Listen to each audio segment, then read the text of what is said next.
mwake karibu kuri channel Diodone ND kazina manje twanije imbere Diodone uri mushasha ntibagire kugira like subscribe comment utari mushasha naho ntibagire kugira partage ego kubera ngomba ko mugenzi wawe nawe nyene ashobora kumenya ukuri aho kuri kubera nta handi naho nyene ino munsi iyi video ni video nshasha tugiye kuyaga ku bintu bijanye na tourism ibintu vy'ingenzi vy'abantu batemberera i Burundi.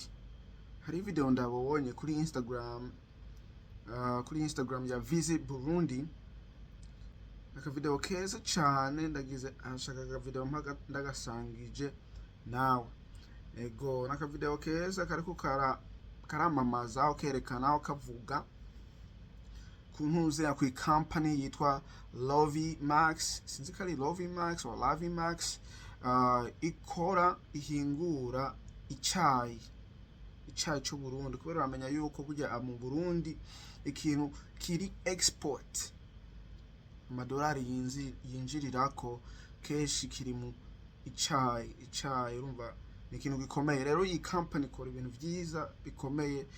Rero ni video ndayibonye ngize shishobora kuyigumya, shishobora ntibikunda.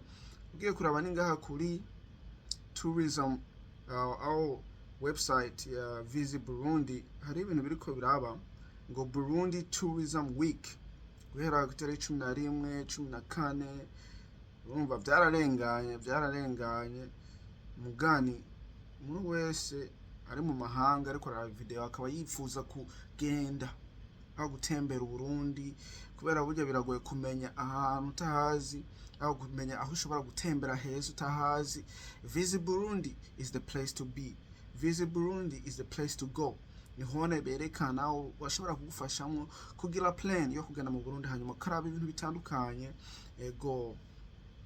Rero ni ibintu vyiza kandi igisata kiriko kirubakwa cyane mu Burundi gikomeye kiriko kirakomera mu bintu vyinshi. Burya Burundi hari ibintu vyinshi cyane, bafise ibintu vyinshi cyane gusa ni kubera atamahera ataki usanga bica bigorana ko ibintu bigenda neza.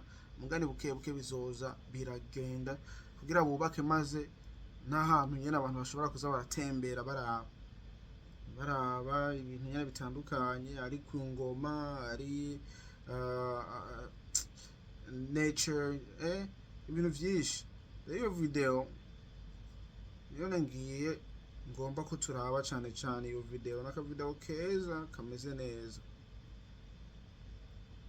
ego. Ndakwibutsa yuko wamfasha kugira partage kugira mugenzi wawe nawe nyene ashobore kumenya ukuri aho kuri, ashobore kumenya ivyiza vyo mu Burundi, ashobore kumenya tourism. Visit Burundi ashani ikintu gikomeye cyane kiriko kirubakwa imyaka iri imbere uzosanga carateye imbere cyane kandi ndibaza se gishasha ngaho ugiye kuri website yabo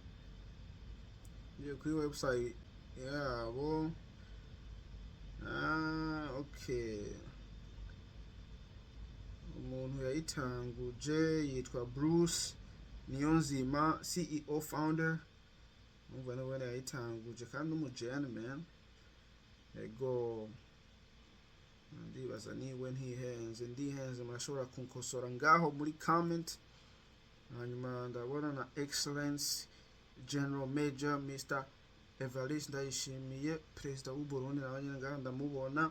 Hanyuma n'umuntu muzenya umuminister ariwe Maria Chantel Nijimbere. Umva Nijimbere ni izina rikomeye cyane. Nijimbere abantu bose bitwa Nijimbere bubaho ego n'abantu bameze neza cyane. Umva ni Nijimbere nyene sindorinda kubivuga n'ibintu vyisigura ego. Barafise ama sponsor menshi bijana ama sponsor African Tourism Board ama sponsor mesh kweli n'ama partnership. Barafise Yaga Buja Masharike Kazoza FM Isoko Andika RTMB Soko avuka keza. Urumva ashifise amantuze amapona benshi yego.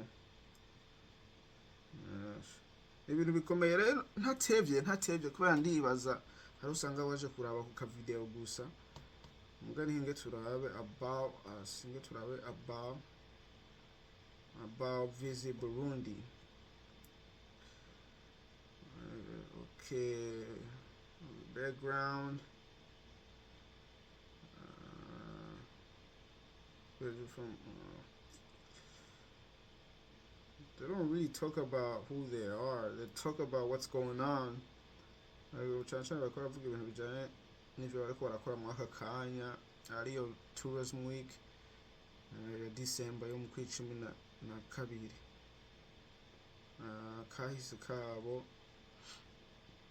Akahise kabo umuntu akarondeye yo kabona. Yego. Mugani hinge tugaruke kwa ka video.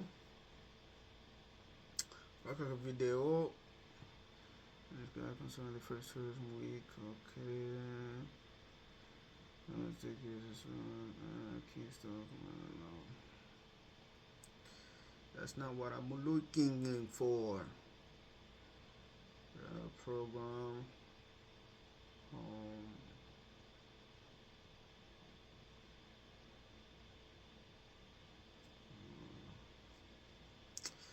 Rero umuntu akunda gutembera akaba mu mahanga urashobora guca kuri website hanyuma ukamenya byinshi. Yego. Okay. Ngere turabe ino video tugire reaction yi company yitwa LOVIMAX ikora icayi nge tuyira demeze neza cyane. Alright, let's go. T-Factory. Abantu barazi ku cameraman. Look at that view. Raba IYI SOKO.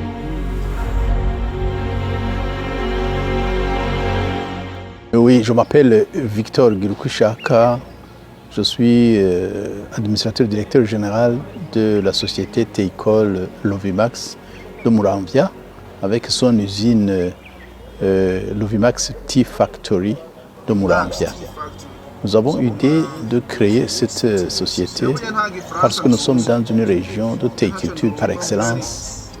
Comme vous vous rappelez, la première usine du thé a commencé dans notre province sur la colline Teza. C'est parce que les analyses ont montré que c'est la région où le thé pousse très bien, où toutes les conditions sont réunies pour produire un thé de très bonne qualité. Notre programme, c'est de produire beaucoup de thé, comme le thé est bien aimé, bien accepté. C'est un produit qui est aimé par tout le monde. Et nous sommes en train d'organiser la population locale dans la province de Muramvya, et une partie de la province Kayanza, une partie de la province Bujumbura rurale, dans la commune de Mumahanga, et une partie aussi de la province Mwaro, dans la commune de Lusaka. Et ça marche très bien, et notre thé est bien vendu, très bien. Et nous avons l'idée de continuer à faire des extensions pour produire beaucoup de thé.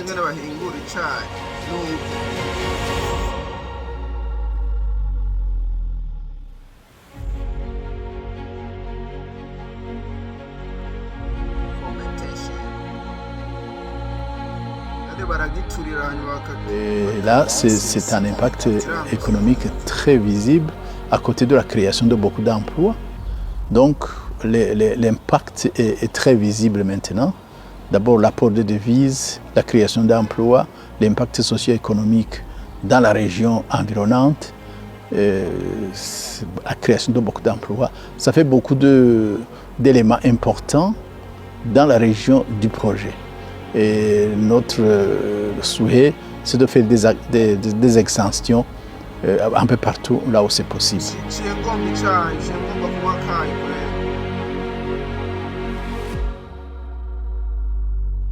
Nous produisons du thé de très bonne qualité parce que simplement Nous avons des agronomes qui suivent particulièrement les plantations sur terrain. Nous avons acheté des machines très modernes. Nous utilisons une technologie de pointe qui s'adapte très bien avec le marché international.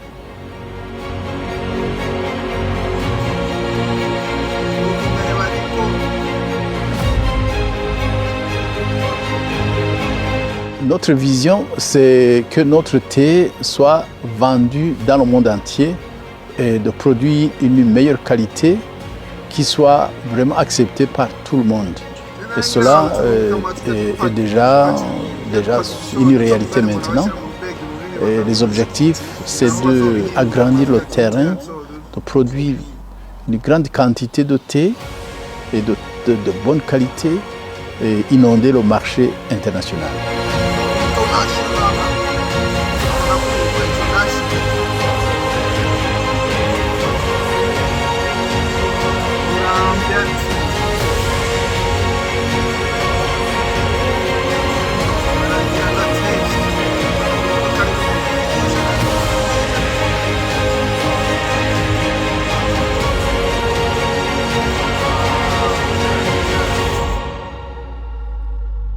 Perfect.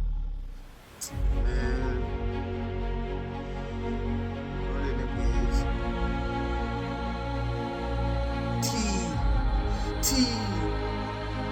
LOVIMAX Tea Factory. Wow. Ntakubesha. Ngomba kunywa akayi. Apana akayi kariko kose. Oya. Akayi ko mu Burundi. Kavahe muramvya tea. Gahingurwa mu Burundi. Ni ibintu bikomeye cyane.